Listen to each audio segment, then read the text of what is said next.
Career Days in schools is an engaging and a dynamic experience that allows students to interact with professionals in the line of work they wish to pursue. But why are schools having career days? Why are schools talking to students about careers when they're not yet ready for it while they're studying certain subjects? It's a topic we'll discuss in our He Says, She Says series.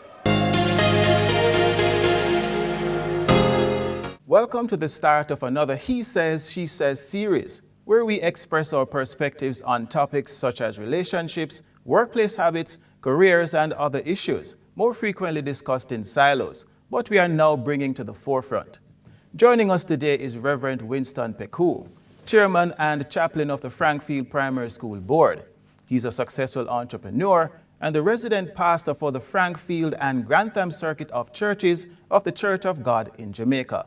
We're also joined by Avina Henry, Region 6 President for the Jamaica Association of Guidance Counselors in Education. And our third guest is business owner Adermi Mitchell. Welcome to the show. They will be giving some perspective on everyday life situations we all want to talk about. And I'm your host, Andre Palmer. Today, we're discussing all things careers. Let's get right into it. So, ladies and gentlemen, what is the purpose of having a career day in schools? I want to start with you, Avina. Career day, it is very important in school because it helps to expose children to different types of careers. Not only careers, but skills as well. So it is important for them to see different types, start thinking about it, to believe it or not.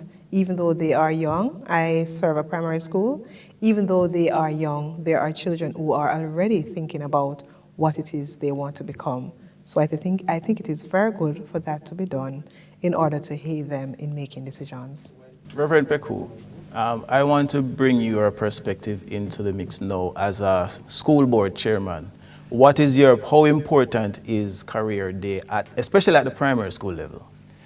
Well, it is very important because it at least gives the children at this very tender age a feel of what the world will be like when the time comes. So they will at least have the foundation to see what is happening and what their parents have to be doing in order to send them to school.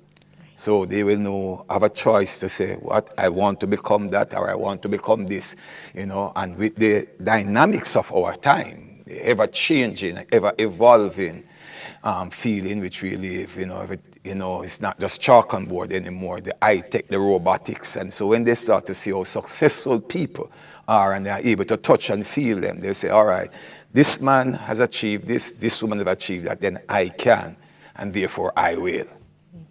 I want to bring Adermi into the mix with the next question I want to ask. Do you believe that we're giving our students enough opportunity to match their interests when it comes on to careers? And as a young person, Adermi, what do you think we are giving enough opportunities to our young people?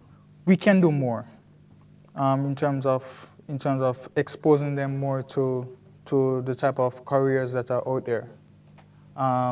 So basically what I'm saying is that we're not doing enough to actually bring out in terms of exposing them to the type of career fields that is out there in terms of when we're younger, we normally would say we want to be a police officer or want to be a soldier, but there's more to it in terms of the whole career.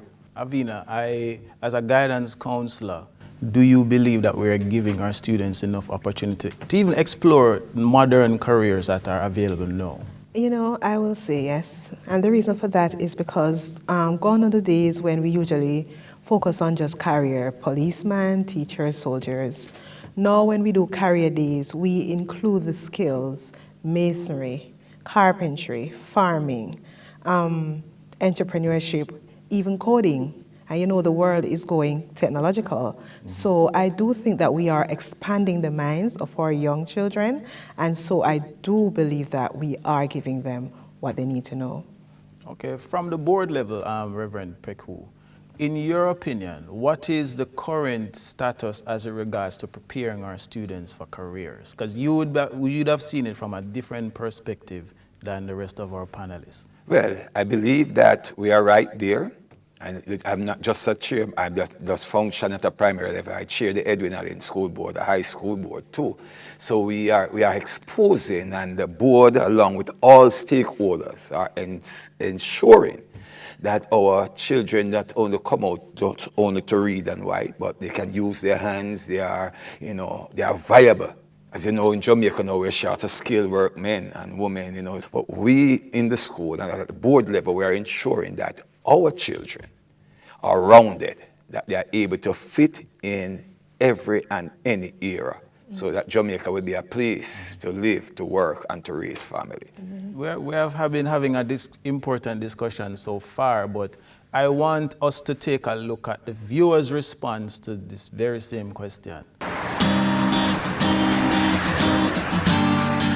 As students, say for example, students go enter high school, they start from 12, 13, start identifying likes, what the child loves, and educate the child how to, start deciding, explaining, introducing certain aspect of skills, career, just like how they will have career day as in nurse, teachers, and so on, life insurance, money, finance, all of that from a tender age. Well, this is the end of our He Says, She Says conversation. Stay tuned for more. Our guests were Reverend Winston Peku, Avina Henry, and Adermi Mitchell. Thank you for watching. I'm Andre Palmer. Take care.